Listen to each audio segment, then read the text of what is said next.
Bon bah là ça y est, on a un énorme chapitre de révélation sur Nasht.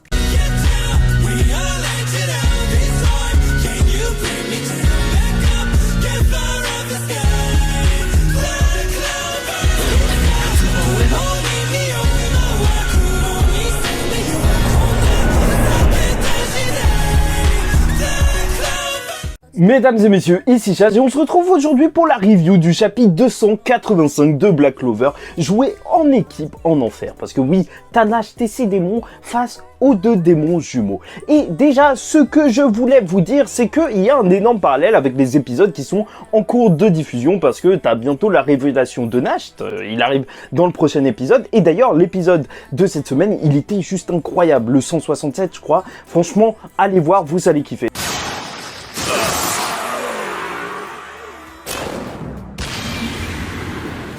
Et ce chapitre, en tout cas, il me fait énormément plaisir parce qu'il confirme une ancienne théorie que j'avais faite depuis longtemps sur Nasht. Bon, après, il y a eu plein d'autres théories dont je vous ai parlé pour le fun, genre frère de Nasht, père d'Asta et tout, mais c'était du bullshit, c'était sûr. Mais c'était marrant d'en parler, de faire vivre la communauté. Mais là, ça me fait plaisir. Cette histoire de frères jumeaux, c'est vraiment super intéressant. Donc, on va tout d'abord parler du combat de Nasht contre ses démons et ensuite, on va revenir sur son passé, toute l'histoire qui commence à nous être racontée en fin de scan et surtout, énormément d'explications à ce moment-là, parce que j'ai grave des choses à vous dire en fait. Bon, alors ce chapitre, il commence quelques heures avant l'arrivée de Noël et de son groupe du Heart Kingdom, et franchement, rien que ça, rien que cette information, elle est glaçante, parce que Nasht, là, ce qu'on voit durant le chapitre, c'est qu'il a clairement pas le dessus, et c'est normal qu'il s'est fait carrément planter dans le dernier chapitre, c'est ce qu'on a vu, parce que là, c'est hyper long, des heures et des heures à attendre. Et c'est vrai qu'avec tout ce temps, il aurait eu le temps de mourir 9 fois. Oui, je n'oublie pas la théorie comme quoi, peut-être Plumed, le chat démon de Nasht, il aurait 9 vies et c'est pour ça qu'il s'est fait planter. Bon, j'y crois pas trop, mais voilà, au moins c'est peut-être une piste parce que c'est vrai, c'est chaud qu'il survive à tout ça. Mais ce qui est assez cool, c'est que de voir le personnage de Nasht, il garde en fait cette aura de pragmatisme. Hein. Il est clair et net, hyper réaliste. Ce qu'il voit quand il voit les démons devant lui, c'est pas les démons, c'est qu'il va y en avoir d'autres après. Donc il va directement penser à ce qu'il faut faire et donc exactement fermer la porte des démons le plus urgemment possible. Sauf que pour ça, pour affronter Dante, il ne pourra pas le faire parce qu'il y a les démons qui l'occupent. Et donc son but, ce sera de séparer ces démons. Bon, c'est vrai que ces démons, ils ont l'air de bien s'amuser. Hein. C'est vraiment des gros sadiques et ils se complètent quand ils parlent en même temps. Ce sont des jumeaux et n'oubliez pas, il y a plein de théories comme quoi ils vont fusionner à la fin de leur combat. Et c'est vrai qu'ils ont le corps littéralement opposé. En tout cas, ils veulent prendre du temps, du kiff à tuer Nasht et les autres humains. Sauf qu'ils ne touchent pas à Dante. Car c'est le jouet de Lucifer. Et je pense que c'est très important de penser à ça, de ne pas oublier qu'il reste quand même juste le jouet de Lucifer. Si les démons de haut rang sont aussi puissants, alors une fois, si Lucifer sort, il n'aura aucun problème à tuer Dante.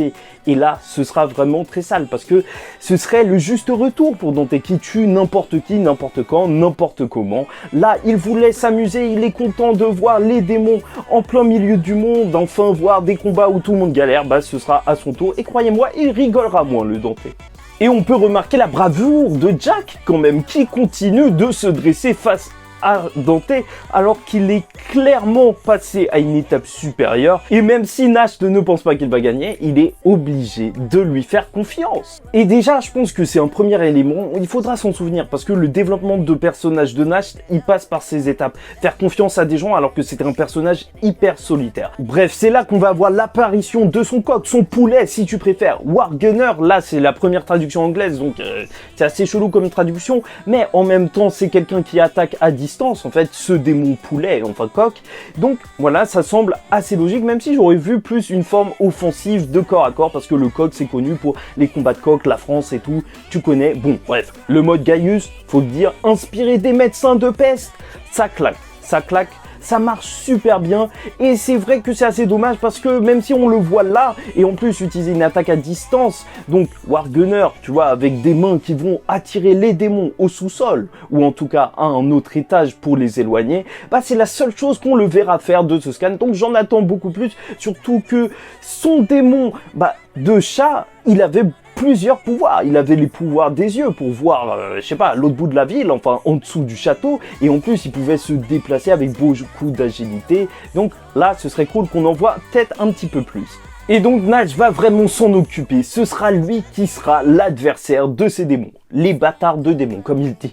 Ouais, il y va pas mollo. Et il va directement utiliser sa mana zone, la sombre prison de chasse. Et voilà, le vrai combat en équipe dans les enfers va commencer. Ce qui est choquant et ce qu'il faut garder en tête, même quand on relit le chapitre, c'est qu'ils n'ont pas utilisé entièrement là leur pouvoir contre Nash. Ils le disent bien, ils vont y aller mollo, ils vont en profiter. Et ce qui est cool, c'est qu'on voit là clairement qu'il y en a un qui maîtrise de la glace et du feu, et que leur faculté combative, elle est baissée rien que par le fait que dans cette mana zone, ils ne voient rien, donc ils ne savent pas comment faire, alors Nash va quand même galérer. Parce qu'ils sont tellement puissants qu'ils peuvent juste attaquer toute la zone. Donc voilà, si tu vois pas ton ennemi, explose la zone. Oui, c'est un grand classique, mais un classique que seuls les gens avec énormément de mana puissent faire. Et Nash te le dit, ils ont quasiment un mana illimité. Et au bout d'un moment même, Nash, il va essayer et réussir à en toucher un, et il ne fait absolument aucun dégât. C'est ce qu'il dit, il ne fait pas de dégâts au haut rang. Peut-être que c'est juste parce qu'il lui manque une magie de rang arcane, mais c'est vrai qu'avec une magie beaucoup plus puissante, bah tu peux quand même leur faire des dégâts, même si ce n'est pas les tuer. Mais là, Nash, il n'y arrive pas du tout. Ils sont vraiment beaucoup trop forts avec un mana presque illimité. Ce qui est vraiment cool dans ce chapitre, c'est de voir Nash de switcher de forme en forme, et c'est vrai que ça rappelle énormément des jeux vidéo. Tu vois, t'as l'impression un petit peu que t'es dans un jeu. Il essaye de tout esquiver en utilisant plusieurs formes. Sa forme écuse pour se protéger, sa forme félin, je sais plus quoi, pour justement esquiver. Et c'est sur ça qu'il va se concentrer parce qu'il le voit. Il n'est vraiment pas assez fort, et ce qu'il veut faire, c'est au moins essayer de les retarder. Et c'est dans ces moments où il devra se surpasser et peut-être bientôt mourir qu'il va lancer son flashback. En fait, il va repenser à tout ça et sûrement puiser de la force dans ses origines même, parce qu'il va se dire que oui, ok, pourquoi il ne fuit pas?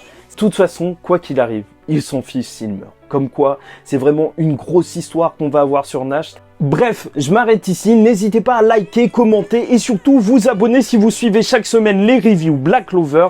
La seconde partie, il faut vraiment que vous soyez là parce que il y a énormément de choses à en dire. Je pourrais carrément faire une vidéo à part. Bah en fait là, ce sera une vidéo à part sur ça, sur les origines de Nash et déjà cette fin de scan qui est un petit peu incompréhensible, on sait pas qui est qui. Bref, on se revoit dans quelques secondes et je vous dis ciao tout le monde et paix sur vous.